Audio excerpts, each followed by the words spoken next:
Hai, aku Dinuana Lana. Orang-orang biasanya memanggilku dengan Lana. Menurutku, mempunyai seorang yang jadi tujuan itu seperti ada dorongan untuk bergerak maju ke depan, atau berlari mengejarnya dari belakang. Orang yang jadi tujuan, secara tidak sadar, itu merubahku untuk menjadi manusia yang mempunyai keinginan untuk setara dengannya. Mungkin dia semacam motivasi, tapi kadang juga itu yang membuatku galau setengah mati. Di fase umur yang mau memasuki usia 17 tahun ini, gejolak asmara dalam dada ini tidak bisa terelakkan. Melihat doi yang lewat di depan kita aja, rasa gemuruh dalam dada ini tak tertahankan, atau diikuti juga dengan desiran darah yang tak karuan. Perut mules, atau sekonyong-konyongnya saat itu juga jadi pusing. Ku bilang saja, dia tuh seniorku, lebih tepatnya 2 tahun di atasku. Kesan pertama kali aku melihatnya tuh, ya menurutku dia tuh keren banget.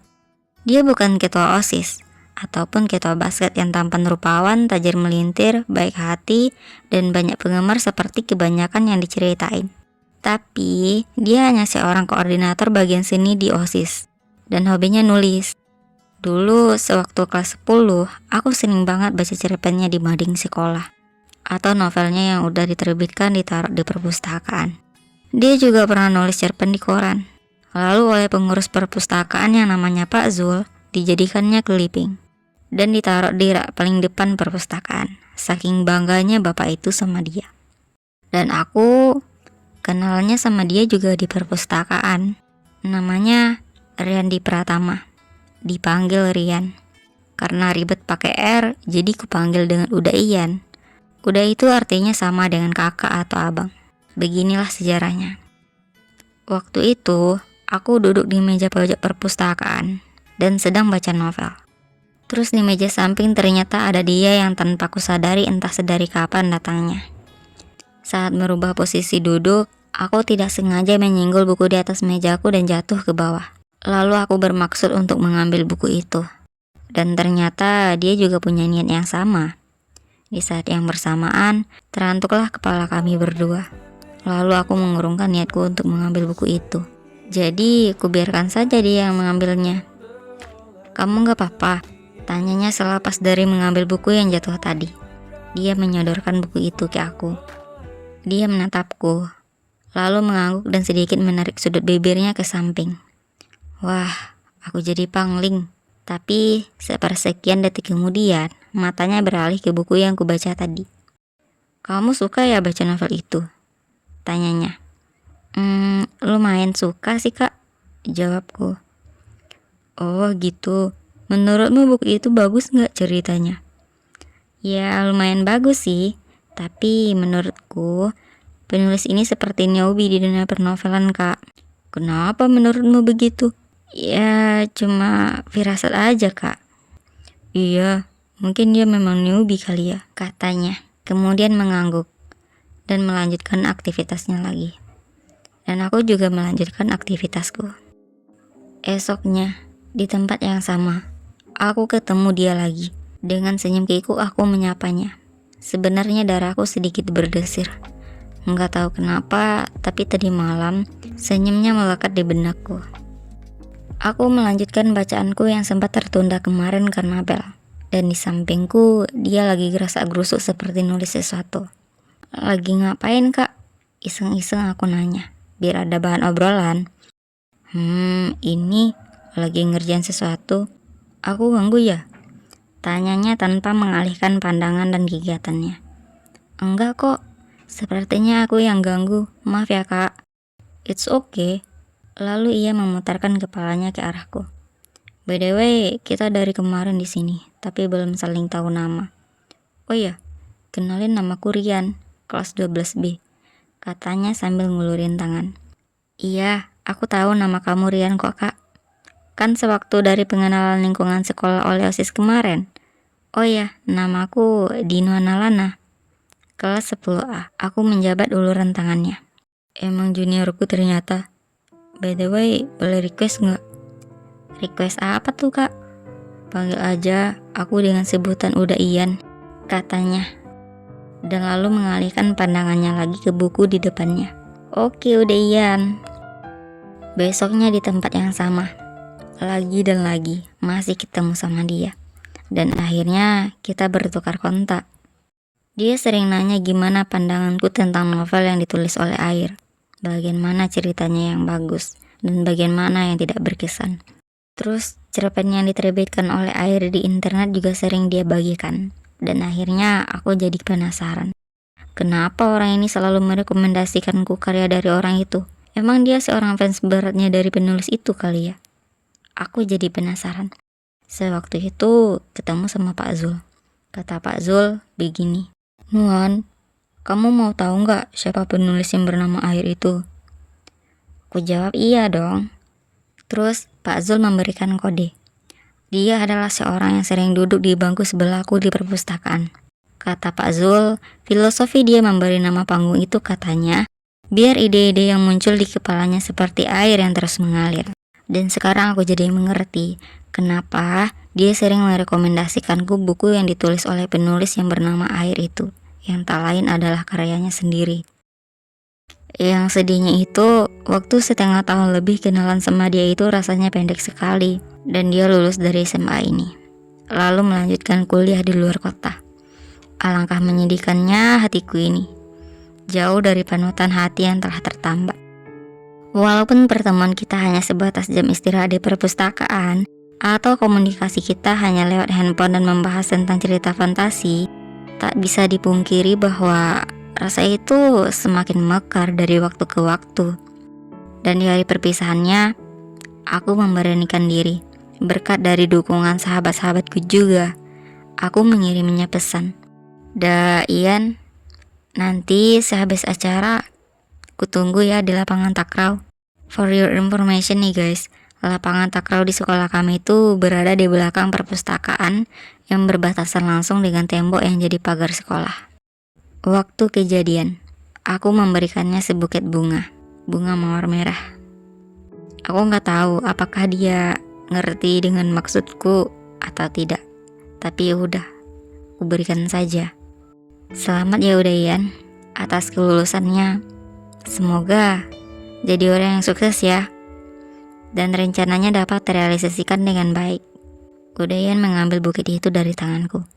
Makasih ya Nuan cantik, kamu yang rajin ya belajarnya, dan dapat nilai yang bagus supaya bisa masuk ke perguruan yang kamu mau. Udayan, setelah ini mau kuliah? Tanyaku menatap wajahnya. Wajahnya selalu membuat jiwa ini adem aja ketika melihatnya. Bak kata orang, enak dipandang dan gak bosan memandang wajah itu. Rencananya, iya, udah diterima di kampus dengan jurusan yang udah tuju. Oh gitu, selamat ya udah. Iya, segera menyusul udah ya Nuan, katanya sambil senyum ke arahku. Dan aku senyum juga ke arahnya. Sepertinya Udayan senang sekali bisa kuliah di kampus dan jurusan yang memang dia inginkan. Udayan, panggilku. Iya, kenapa Nuan? Tanyanya. Aku mau ngomong sesuatu. Apa tuh? Tanyanya agak sedikit penasaran. Aku boleh ngejar kamu gak? Tanyaku tanpa basa-basi. Aku sengaja memilih kalimat itu biar ambigu. Dia senyum, manis banget. Senyuman yang gak bakal kulupakan. Dia menaruh tangannya di atas kepalaku dan mengusap-ngusapnya. Iya, kejar saja. Aku akan berjalan seperti biasanya kok, dan gak bakal lari. Kalau bisa, kamu lampaui aku ya. Lalu tangannya turun ke hidungku dan menyubitnya. Aku juga mau lihat actionmu selanjutnya apa Nona di Nuana Lana, katanya. Setelah itu, aku berusaha semampuku menjadi seperti yang kuinginkan. Aku pengen menyamakan kedudukanku dengannya, menyayanginya, dan bahkan aku pengen dia mengakui keberadaanku di sisinya. Yang paling berkesan di ingatanku tentangnya adalah dia pernah bilang bahwa nulis itu adalah seni. Seni berimajinasi atau seni menuangkan pikiran dalam bentuk tulisan. Karena tidak semua orang bisa mengeluarkan isi pikiran sesuai dengan yang ia tulis. Menulis juga nyiptain sejarah, bisa dibaca untuk masa mendatang. Kalau cuma disimpan dalam pikiran, kita bisa lupa. Tapi kalau ditulis, itu bisa jadi gambaran untuk mengingat hal itu lagi. Aku sangat termotivasi dengan kata-katanya itu. Dan aku mulai nulis. Nulis dari hal-hal kecil dulu. Setiap hari aku nulis diary. Apa yang terjadi di kehidupanku hari ini. Siapa saja yang kutemui. Apa saja yang kulakukan. Lalu berangsur-angsur aku nulis cerpen. Dan diaryku jadi bahan referensinya. Dan aku juga mencoba mengunggahnya di web. Seperti yang dilakukannya. Secara tidak sadar, aku mengikuti langkahnya. Aku mulai dari titik ini untuk melampauinya. Hingga suatu saat nanti kalau aku ketemu dengannya lagi, ada hal yang bisa kubanggain ke dia. Sering banget aku memantau update ceritanya di situsnya. Kadang ceritanya itu sebagai referensi bagiku. Dan aku juga bayangin kalau pemeran utama dari cerita yang dia buat itu adalah aku dan dia. Ya, memang segitunya aku menyukainya itu. Beberapa hari yang lalu, aku melihat postingannya di Gunung Fuji, dan aku juga pengen ke sana. Entah dengan bangganya atau dengan gobloknya kali ya. Aku menjadikan fotonya sebagai wallpaper layar utama ponselku. Pada saat teman-temanku nanya itu siapa, dengan pedenya aku bilang, ini pacarku. Entahlah, aku memang sebodoh itu. 2 tahun telah berlalu. Tiba juga masanya untukku menyusulnya. Dan kebetulan juga aku diterima di kampus yang sama dengan dia, walaupun dengan jurusan yang berbeda. Aku pernah membayangkan nanti kalau kita sekampus bareng, kita bisa menghabiskan waktu bersama kayak dulu lagi. Tapi kenyataan selalu tidak membiarkan hal yang aku bayangin terjadi. Bahkan kenyataan harus menyadarkanku bahwa dunia ini tak seindah dunia fiksi.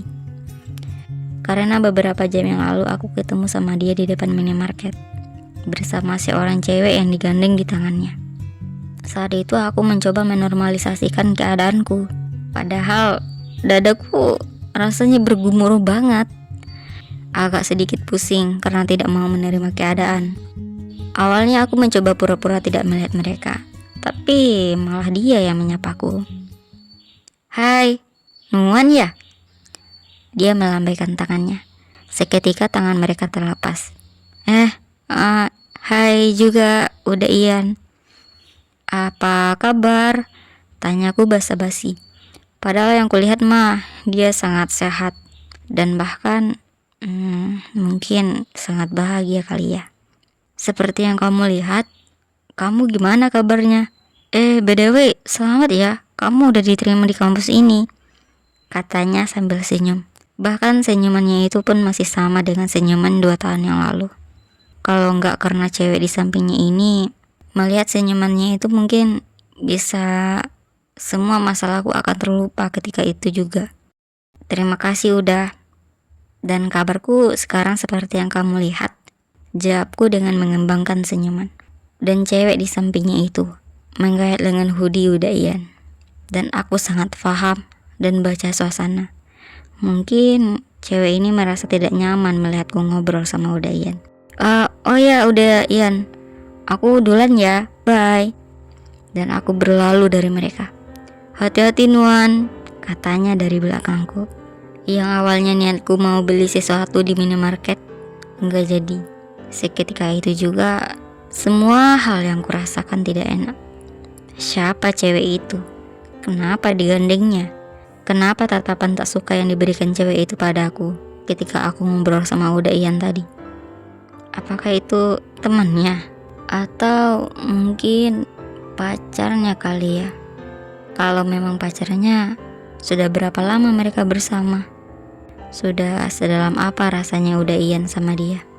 Apakah cewek itu yang jadi referensi di setiap karyanya? Apakah dia yang jadi pameran utama dalam cerita udah Ian? Ternyata ya, pameran utama dalam ceritamu itu bukan aku dan kamu, tapi kamu dengan dia. Sakit memang mengakui kenyataan ini.